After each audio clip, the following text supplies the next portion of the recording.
I was 26 when it happened. The kind of moment that doesn't just sting for a few days, but plants itself so deep in your memory that years later, your stomach still knots up just thinking about it.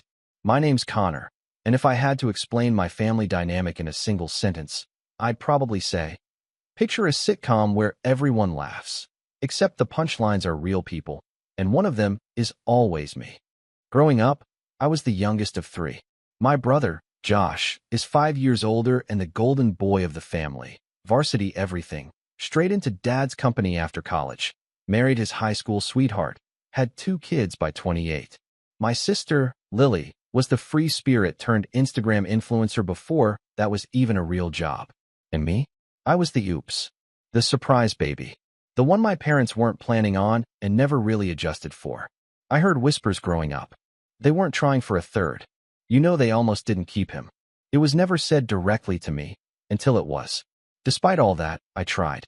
I tried to be the quiet peacemaker, the one who stayed out of trouble, got decent grades, went to college, didn't rock the boat.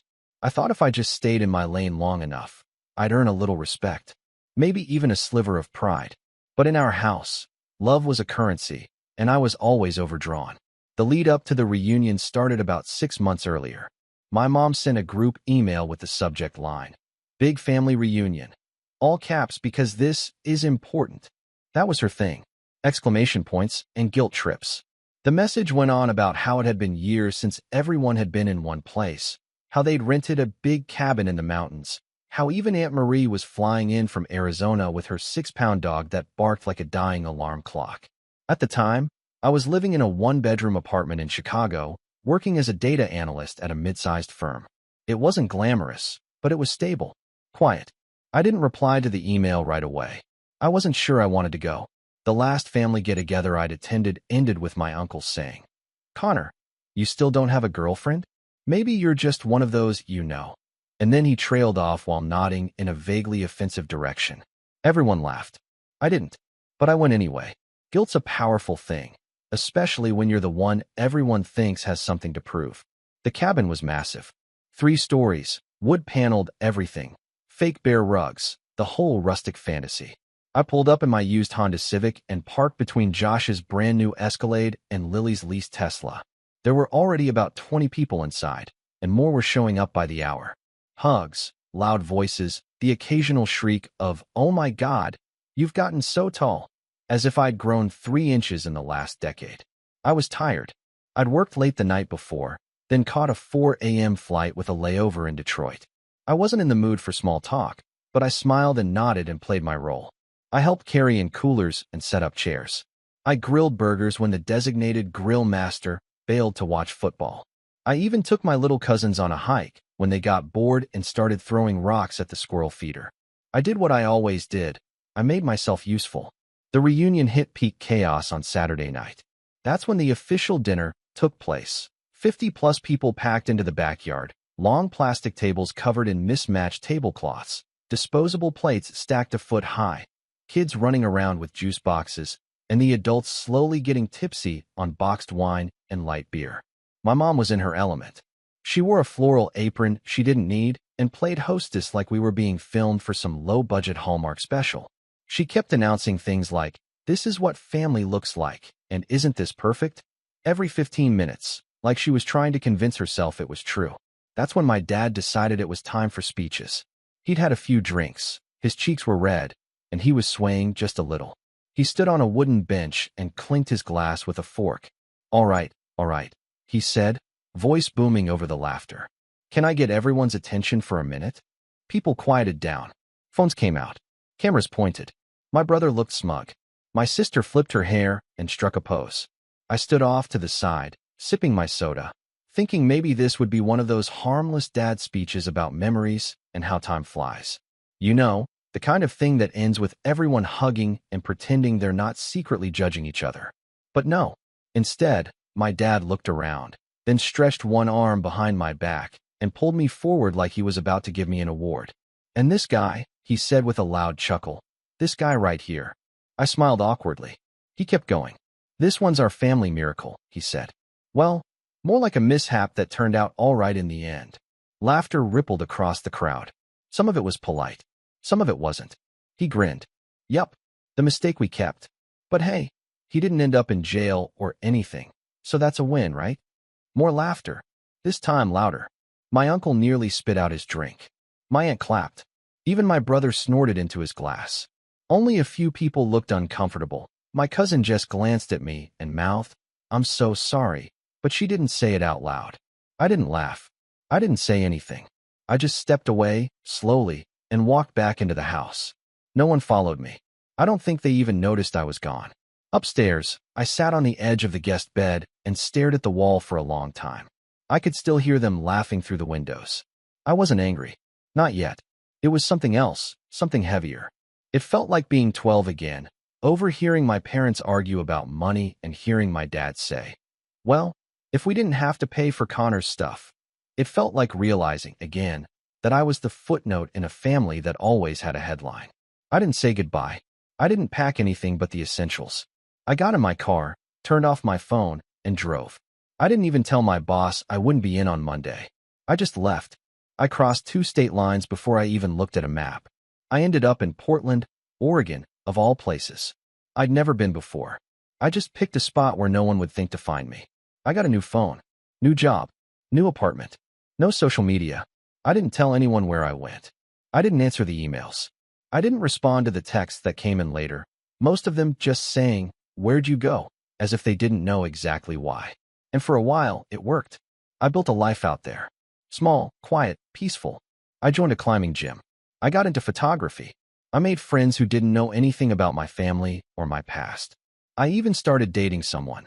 Really dating, not just the occasional awkward coffee. I felt like I was breathing fresh air for the first time in years. Until 2 years later, when I walked out of my apartment and saw a man sitting on the hood of a rented car across the street. Middle-aged, business casual, holding a folder. I didn't know him, but I recognized the look. Private investigator. And just like that, the past was clawing its way back into my life. He didn't approach me at first. The man across the street just sat there, legs crossed, a leather folder resting on his lap like a schoolteacher's grading book. His car was unremarkable, gray mid-size sedan, Oregon plates, probably a rental from the airport. At first, I assumed he was just someone waiting on an Uber or killing time before a meeting. But then he looked directly at me and gave a nod that wasn't unfriendly, but wasn't casual either. A practiced nod. The kind that said, "I know who you are." I turned around and walked back inside, locked the door. Then I went to the window, pulled the blinds just enough to peek, and watched him still sitting there, still watching me. And just like that, my 2 years of peace evaporated. I didn't answer the door when he knocked later that day. I didn't respond when he slid a manila envelope under the door with a note that read, "Connor, your family just wants to talk. Please read." I didn't even open it. I threw it into the trash, took the trash out, and walked 3 blocks just to throw it into a different dumpster. The next morning, he was gone. But the letter, whatever it was, had done its job. The door was cracked now, and memories were pouring in like rain through a broken seal. I started checking my email again. My old account. The one I'd stopped using after I disappeared. Hundreds of messages, most unread. I didn't open them. Just seeing the subject lines was enough. "Are you okay? Please come back. Your cousin's wedding is in June. We're worried." But one subject line made me stop scrolling. "Dad had a stroke." I hovered over it for a long time. I didn't open it right away. Just stared at the preview line that read, "He's okay now, but it was serious and he keeps asking about you." That night, I didn't sleep. I kept going back and forth in my mind. I'd made my escape. I'd rebuilt. But what if I'd gone too far? What if walking away without a word wasn't strength, but cowardice? The next morning, my phone rang.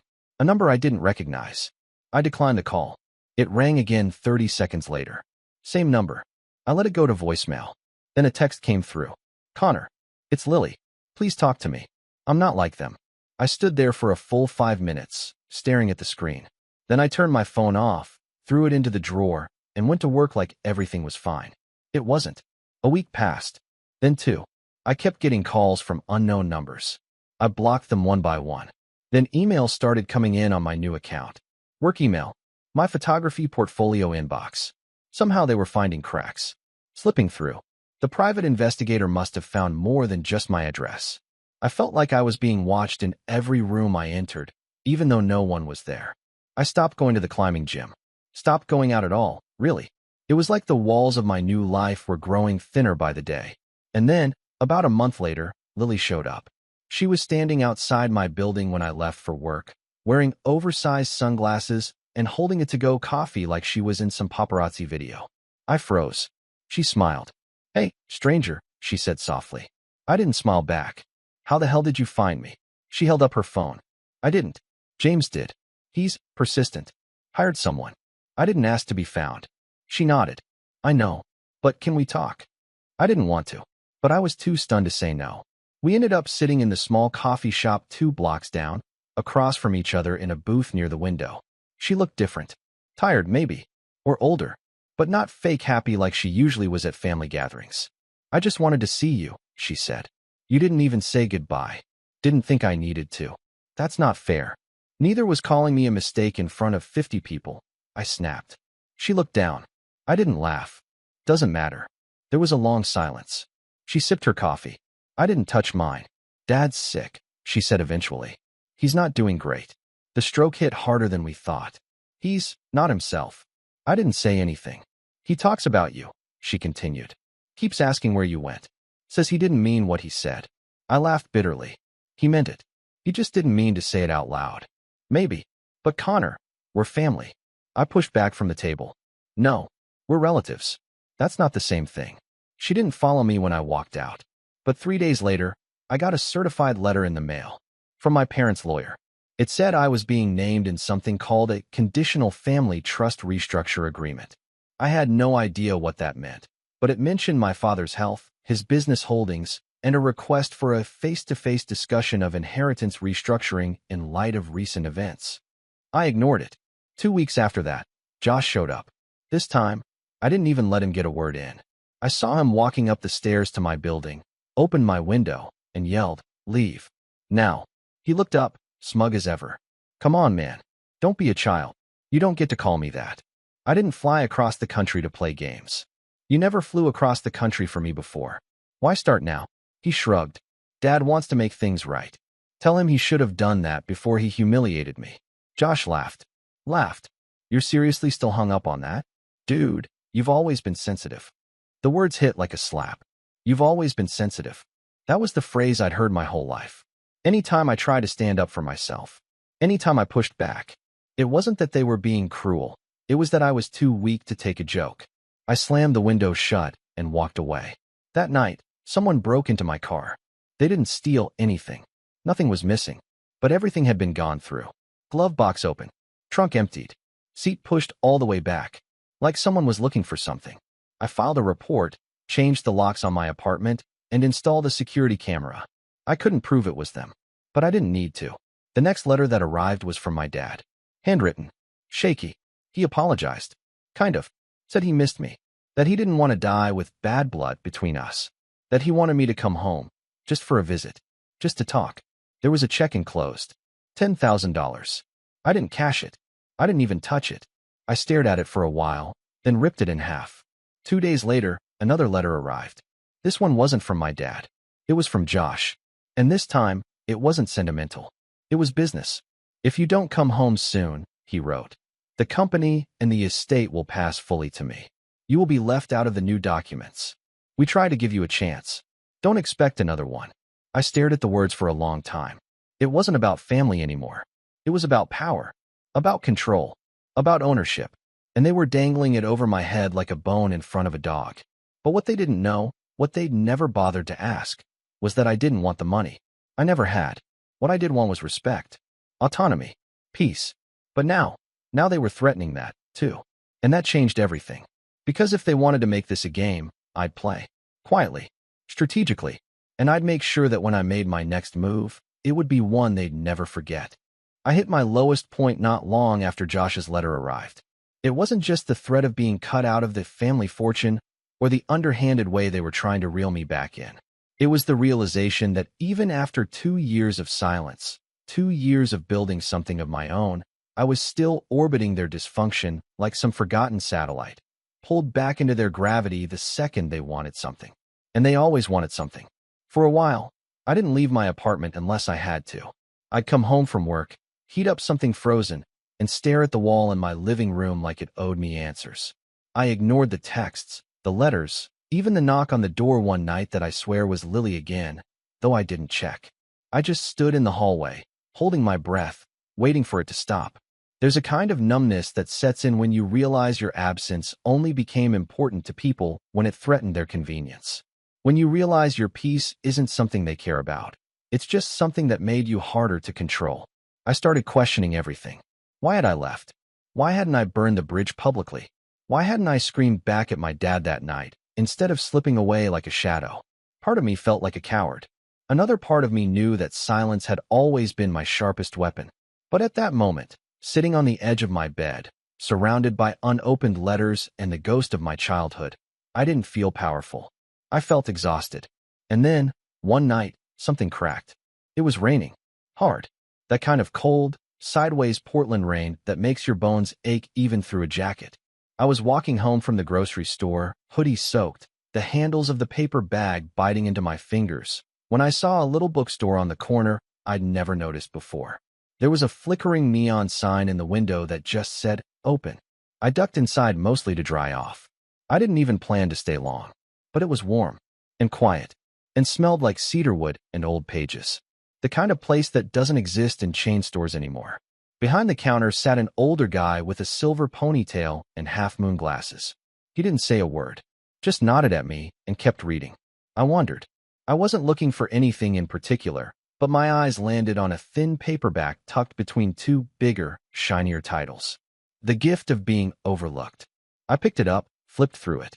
It wasn't a memoir, not really. More like a collection of short essays by people who'd been written off, by family, society, teachers, whoever, and had gone on to quietly build lives that mattered. Not loud success, not fame, just meaning. I bought the book, read the whole thing in 2 days, and something in me shifted.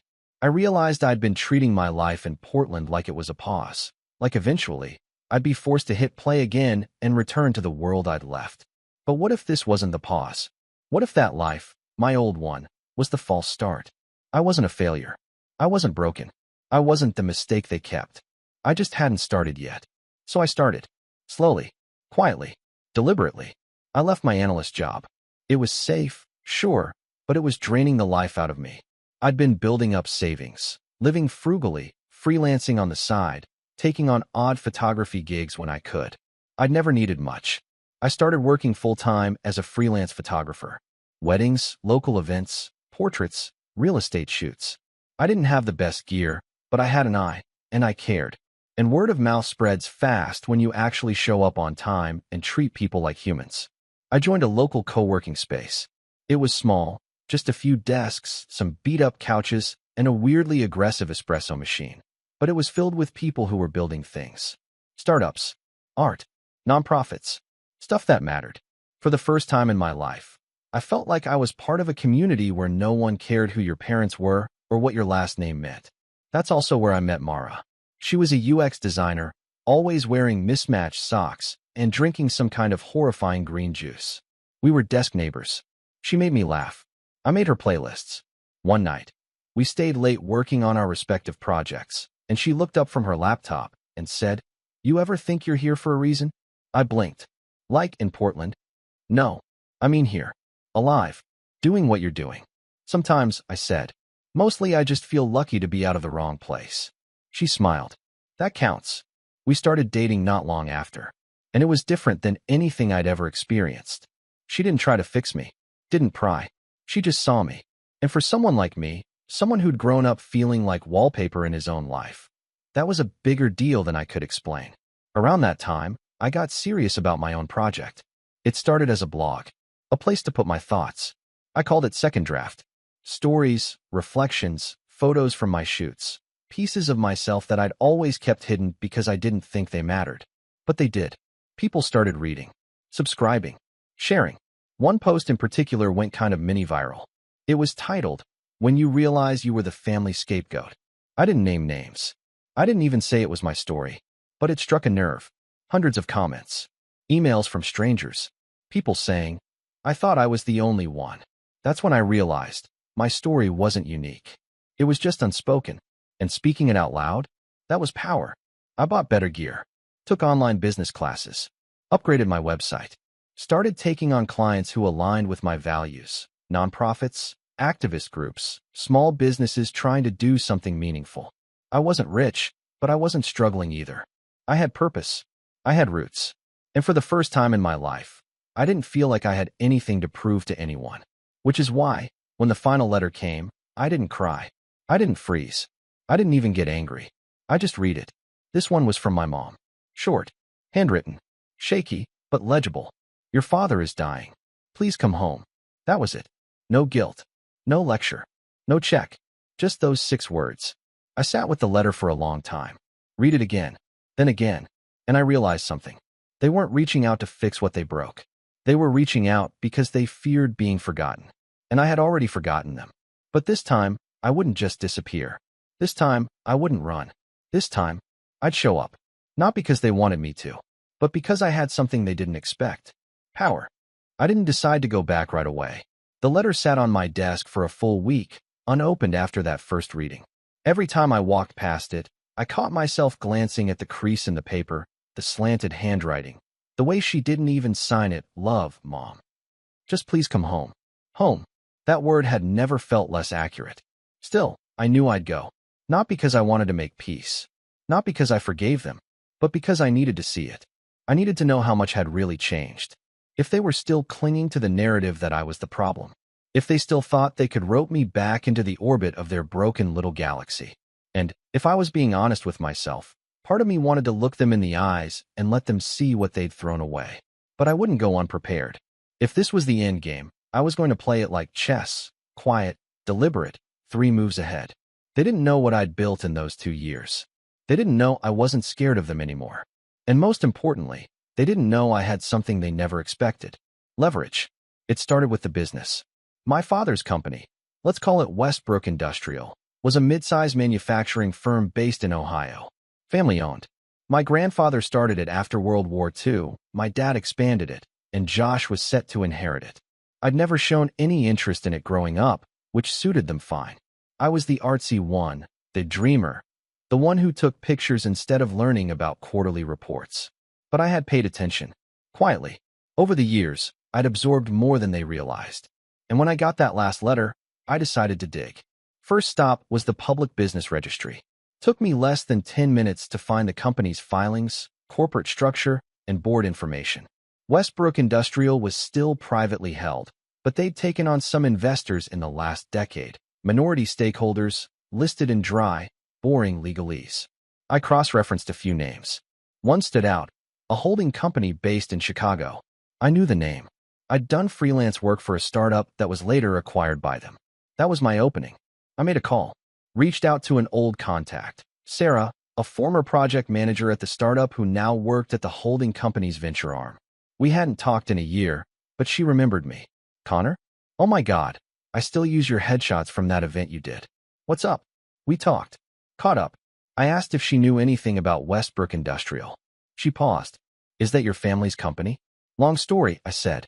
Let's just say I might be involved soon, and I want to know what I'm walking into. She laughed. Smart. Honestly, we've been a little concerned. They've missed 2 deliverables this quarter. Supply chain's been shaky since your dad got sick. That got my attention. She kept going. We don't own enough to make big waves, but if you're about to take some kind of leadership role, let's just say, we'd be happy to have a voice on the inside. That confirmed it. They were vulnerable. My father was clearly declining. Josh, despite all his arrogance, was likely fumbling with the reins. And the board, probably handpicked by my dad years ago, was likely split between loyalty and uncertainty. It was a house of cards, and I was going to blow. But first, I needed to get closer. On my terms. So I wrote back. A letter. Handwritten. Simple. I'll come. I'll visit. But I need full transparency. I want to see the will. The trust. The business records. If you truly want me involved, then treat me like someone who matters. Otherwise, I won't step foot in that house again. I mailed it and waited. 3 days later, Josh called. I didn't answer. He called again. Left a voicemail. You're being dramatic. Just come home. Dad's dying. I deleted it. A day later, I got an email from their lawyer. The tone was different. Dear Connor, I've been instructed to provide you with full access to the Westbrook industrial documents per your request. Please find attached. It was all there. PDF after PDF. Financial reports. Shareholder breakdowns. Executive roles. And buried within it, a clause in the trust that hadn't been updated since I was a teenager. I was still technically listed as a contingent beneficiary, not primary, but not zero. Meaning, I had legal standing. I forwarded the documents to a lawyer I'd met through one of my photography clients, a corporate attorney who moonlighted helping small creators with contracts. I asked for a deep read. She got back to me the next day. "You've got more power than you think," she said. "They can't just write you out unless they prove you're unreachable or have formally declined. And they haven't done either. If you want to contest any restructuring, you've got ground to stand on." I smiled for the first time in days. Then I started assembling my toolkit. I reached out to Mara, told her everything. She didn't blink, just said, "So what's the play?" "I need to go back," I said. "But I need to look like I'm surrendering." She raised an eyebrow. "Connor, you don't do surrender." "Exactly. That's why it'll work." The next few weeks were a blur. I updated my portfolio, built a case study on my most successful client projects, created a private landing page labeled Westbrook Media Proposal, a full pitch deck showing how I could help modernize the branding and outreach of the company using my skills. It wasn't just pretty pictures. It was strategy, analytics, growth projections, social impact campaigns, ESG alignment. I knew Josh would scoff. I wanted him to, because while he was busy dismissing me, I'd be planting seeds. I flew out mid-September, told no one but Mara and my lawyer. When I landed, I rented a car and drove straight to the hospital. My dad was awake, hooked up to machines, thinner than I remembered. His skin looked gray, but his eyes lit up when I walked in. He opened his mouth, but no sound came. "It's okay," I said, sitting beside the bed. "Don't talk." He grabbed my hand, squeezed weakly. We didn't say much, just sat there. And for a moment, I let myself feel it. The grief, the anger, the leftover love I didn't know was still there. But I didn't stay long. I left him a note before I walked out. "We'll talk. Soon. But not here." Next, I went to the house. Josh opened the door, smirked like I was a stray dog that finally limped home. "Took you long enough," he said. I didn't flinch. I had things to do. He stepped aside. "Mom's in the sunroom. You remember where that is, right?" I did. Of course I did. I remembered everything.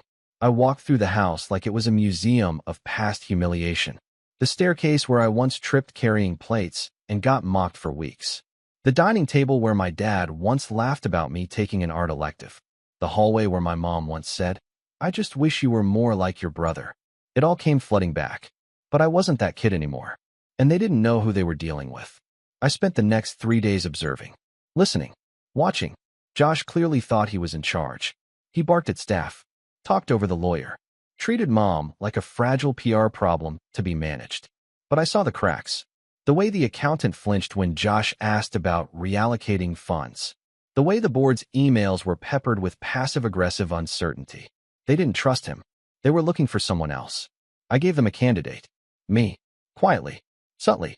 Over dinners, I asked questions. Took notes. Pointed out holes in the marketing strategy. Showed them how their competitors were outpacing them digitally. I didn't criticize. I offered solutions. Helpful. Humble. Unthreatening. Until I wasn't. At the end of the week, I requested a meeting. Not with my family. With the board. I presented my proposal. Not as a hostile takeover. As an invitation. I showed them how I could create a new division, Westbrook Media, that would bring in new revenue, revitalize the brand, and position the company for the future. I showed them my numbers, my growth projections, my case studies. I showed them me. And they listened. Even the ones who remembered me as the mistake. Because in business, results speak louder than blood. After the meeting, one of the board members pulled me aside. "Connor," he said, "I don't know what happened between you and your family. But I'll tell you this, what you just presented. It's exactly what this company needs." I nodded. That's all I ever wanted to be. Needed. He smiled. "I think you just changed everything." And I had. But it wasn't over yet. Because now that I had a foot in the door, it was time to kick it open. I didn't swing the hammer all at once. That would have been too easy and too obvious. No, I did it slowly, carefully, like someone unpicking a knot that had been tangled for years. The first thread I pulled was the most delicate, the one holding my father's company together. After the board meeting, I got provisional approval to begin groundwork on Westbrook Media, a digital modernization division under the company umbrella. It started as a pet project, something they could test with minimal risk. But in reality, it was my Trojan horse. A sanction role, an official title, a seat at the table, and that was all I needed. Josh didn't like it. Not one bit. He tried to play it cool. Happy to have you on board, little bro. But the way he gripped the arms of his chair during meetings said everything. He didn't expect me to stay. He thought I'd drop in, make peace with Dad, maybe collect a check and go back to Portland. He didn't realize I was building something real. I worked 12-hour days, hired a skeleton crew of freelancers I trusted, designed a rebranding campaign, ran analytics, optimized logistics on the back end. Meanwhile, I met with vendors, legacy clients, even skeptical board members who thought I was just another soft creative. I spoke their language. Numbers. ROI. Retention. I showed them results. The board began to shift. And Josh, he began to unravel. The more I succeeded, the more obvious his failures became. He'd been coasting for years on the assumption that he was the heir apparent. But he didn't understand the modern business landscape. He didn't adapt, didn't innovate. Worst of all, he micromanaged, pushing loyal employees to the brink, firing anyone who pushed back, padding his authority with yes men while the company bled slowly from the inside. I didn't need to sabotage him. He was doing that all by himself. All I did was document it. Every complaint, every missed metric, every private contractor whose payments were delayed or mismanaged under his leadership. I gathered it quietly, professionally. I wasn't just taking notes. I was building a dossier. And when the time came, I'd show it to the exact people who needed to see it. But first, I had to make things right with the one person I hadn't confronted directly. My father. He was back home by then, recovering in a private wing of the house. We hadn't spoken much since my return, and for the first few weeks, he mostly slept. But one morning, I found him awake, staring out the window at the backyard like he didn't recognize it. I sat beside him. He didn't look at me right away. "I heard you're turning the company into a media circus," he said flatly. I smiled. "Just trying to make it profitable." He exhaled through his nose, half a laugh, half a sigh. "Never thought you'd come back." "I didn't come back," I said. I moved forward. He nodded slowly. "Your mother says you're doing good work." I waited, then said, "She also told me what you said at the reunion." He winced. "It was a joke," he said. "A bad one." "No," I said. "It was the truth. Just not the kind you meant to say out loud." He didn't reply. I leaned in. "You wanted to humiliate me, to remind everyone where I stand." He didn't deny it. I stood to leave. But before I walked out, I said, "You don't have to like me. You don't have to love me. But if you want the company to survive, you'll need me." He closed his eyes, and I walked out. That night, Josh cornered me in the garage, red-faced, sweating. "You think you're clever?" he hissed. "Sliding into meetings, kissing up to the board, playing the underdog card? They're just humoring you. You're still the screw-up. You always will be." I looked him dead in the eye. "No, Josh. I was the backup plan. And now, I'm the exit strategy." He stormed off. 3 weeks later, I got a call from Sarah, the contact at the holding company with minority shares. She was blunt. "We're voting at the next board meeting. We're backing your proposal." "What proposal?" I asked, playing dumb. She chuckled. "Don't play coy. Your plan to restructure the executive branch. Phase out legacy leadership. Consolidate operations." I let out a slow breath. "It passed committee?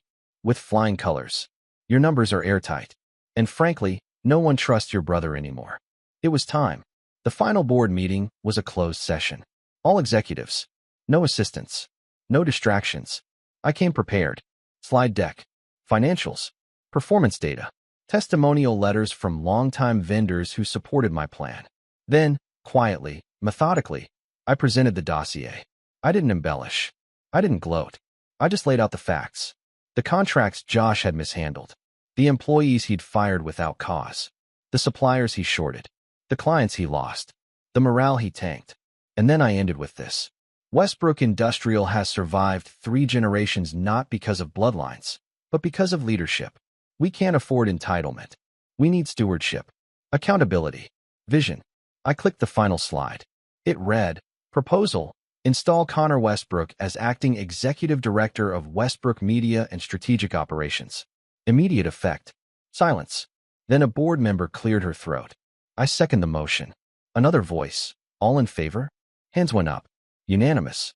Josh looked like someone had slapped him with a brick. He stood up, ready to scream, but Dad, frail, quiet Dad, spoke from the end of the table. Sit down, Josh. And he did. He actually sat. Later, in the hallway, Josh tried to corner me again. But this time, there was no venom. Just disbelief. You can't just take this. I shrugged. I didn't take it. I earned it. He stared at me like he didn't recognize me. Maybe he didn't. After all, I wasn't the mistake anymore. I was the reckoning. Over the next 6 months, I turned the company around. Revenue increased. Public image improved. Internal culture shifted. I promoted people who had been overlooked for years. I created new internships. I built partnerships with nonprofits. We even launched a scholarship in my grandfather's name. My dad retired officially. He didn't say much. But one day, he handed me an envelope with a photo inside. Me at 5 years old, covered in finger paint, grinning like a maniac. He said, I didn't know what to do with you back then. I know, I said, but I figured it out myself. He nodded. You did. My mom cried when I told her I was staying in town for now. Not because I felt obligated, but because I had earned my place. On my terms. And Lily? She apologized. Truly. We met for coffee and had the most honest conversation of our lives. She admitted she'd been scared of being on the outside too. That maybe that's why she stayed silent all those years. I forgave her. Not because she asked me to, but because I was ready. And Josh, he left the company. Quietly. Shamefully. He still shows up to family events. Still tries to act like the center of attention. But now, the room doesn't revolve around him. No one laughs at his jokes the same way. And me? I don't shrink in his presence anymore. I exist. Fully. Authentically. Unapologetically. It took me 28 years, 2 time zones, and 1,000 miles of silence to get here. But in the end, I wasn't the mistake they kept. I was the lesson they never saw coming. And now, they'll never forget.